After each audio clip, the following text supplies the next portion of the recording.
ساڈے دل دے اندر اللہ تعالیٰ دے نیک بندیاں دا بڑا پیار ہوندا ہے۔ اولیاء اللہ دا اسی ادب و احترام کرنے ہیں۔ وجہ کیا ہے؟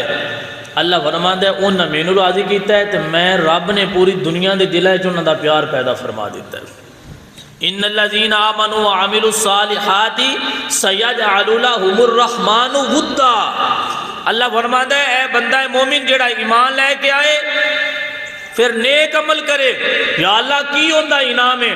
اللہ فرماندا ہے سیجعل لهم الرحمن ودا، میں دنیا دے دلاں دے اندر، دنیا والیاں دے دلاں دے اندر اون دا مقام بھی پیدا کر دینا، اون دی عزت بھی پیدا کر دینا۔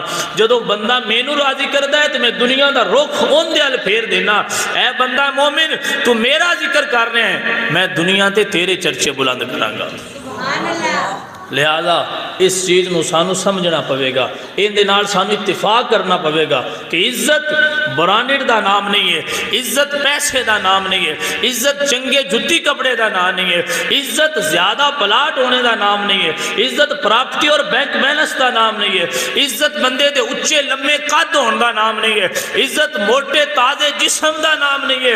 عزت رب انہاں عطا کردا ہے جڑا دنیا دے رب دی مرضی دے نال زندگی گزاردا ہے، اس نے رب نو راضی کر لے، اس نے رسول اللہ دیا سنتاں تے عمل کر لے۔